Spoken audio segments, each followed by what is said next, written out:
Alors c'est vrai que la plupart des médias et beaucoup d'économistes ont alerté, notamment sur ce plateau, sur les dangers inflationnistes du programme de Donald Trump, notamment s'agissant de la guerre commerciale, des tarifs douaniers et du protectionnisme. Tiens, et s'il se trompait un petit peu? Bonjour John. Bonjour David. John Plassard pour la Banque Mirabeau. Et pour vous, les choses ne sont pas si évidentes et radicales que ça. Vous êtes un petit peu à contresens, en tout cas en porte-à-faux par rapport à ce qu'on entend, la petite musique ambiante, hein. Non, alors, par rapport au consensus, oui, totalement. Maintenant, mon rôle ici, c'est d'analyser évidemment la mise en place potentielle de tarifs douaniers, mais c'est aussi d'analyser l'histoire et les exemples qu'on a eus par le passé, qui n'étaient pas aussi inflationnistes que ça. Alors, il y a, je dirais, deux choses sans aller trop loin. Il y a deux choses. Aujourd'hui, les arguments mis en place, c'est déjà une envolée du déficit qui est déjà très important, la dette américaine, hein, en cas d'arrivée de Trump. Hein, c'est qu'il y a des prévisions qui additionnent au déficit actuel plus de 10 000 milliards de dollars. On en est à plus de 35 000 aux États-Unis d'ici 2032.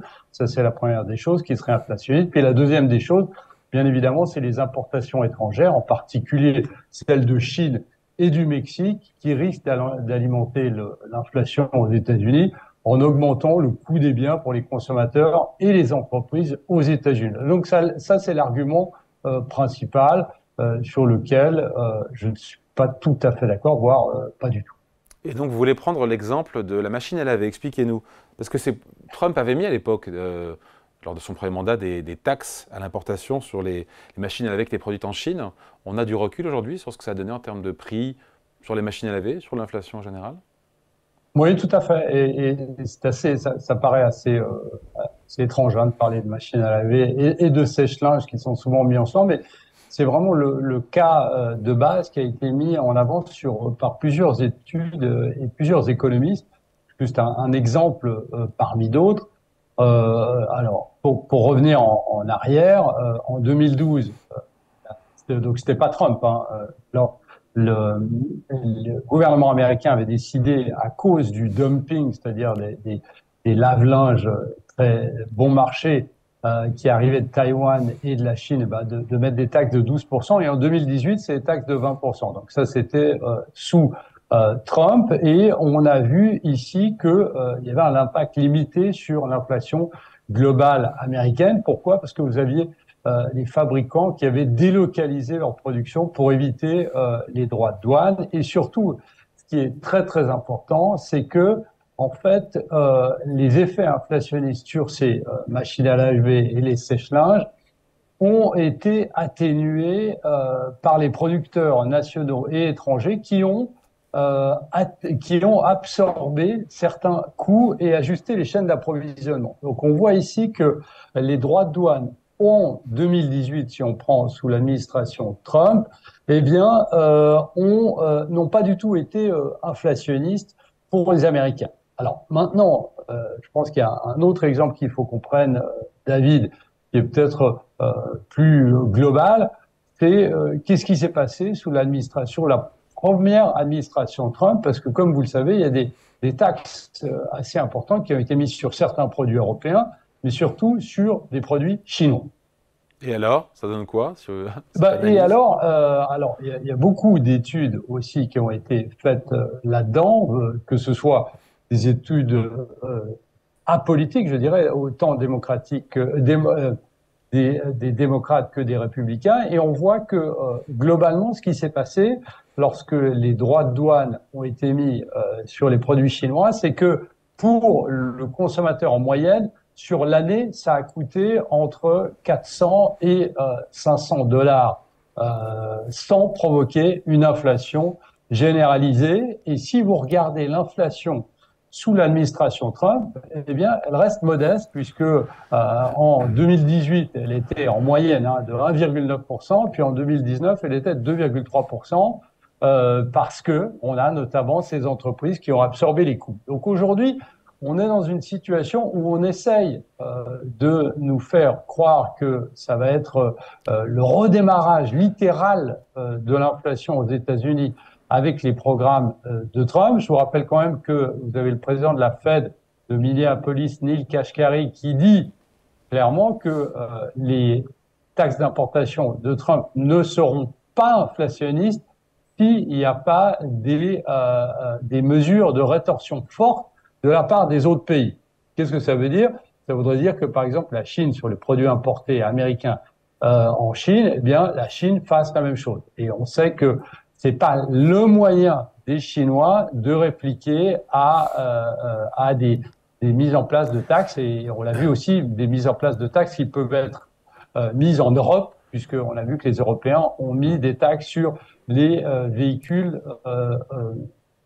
électriques chinois. J'entends vos arguments, mais moi je me rappelle, pendant la campagne, le Peterson Institute, certes projet démocrate, qui disait que si Trump appliquait son programme, alors je ne sais pas si ça inclut aussi les taxes douanières et aussi l'arrêt de l'immigration, mais on allait sur une inflation, on retournait sur une inflation de type 9% aux États-Unis. Hein.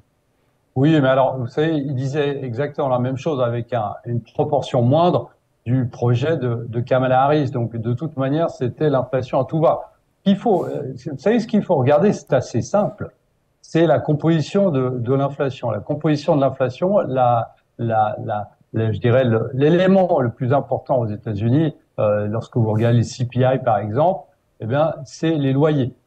C'est les loyers qui pèsent le plus lourd. Et aussi l'immobilier au sens plus global. Et on voit ici que l'immobilier et les loyers sont sur une pente descendante. Vous pouvez aussi additionner ici la question de l'énergie, qui est importante, notamment sur les effets secondaires de l'énergie. Et on voit toujours dans le programme de Donald Trump que ce qu'il veut faire, c'est évidemment pomper le maximum d'énergie du sol américain, que ce soit le gaz de schiste ou autre, pour faire baisser dramatiquement les prix, notamment à la pompe. Est-ce qu'il va y arriver ou pas? Ça, c'est une autre question. Mais je dirais que, vous savez, de lancer à chaque fois des analyses en disant que, en fait, on sera dans une situation pire que sous le Covid, puisque si vous parlez des 9%, on arrive dans les mêmes chiffres qu'on était sous le Covid. Oui.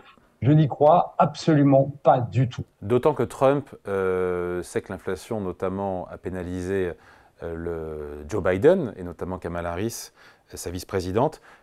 Il a conscience, j'imagine, que son programme est quand même inflationniste, mais il a conscience aussi que que l'inflation est aussi son ennemi à lui. Oui, mais totalement. Et vous touchez peut-être le point le plus sensible.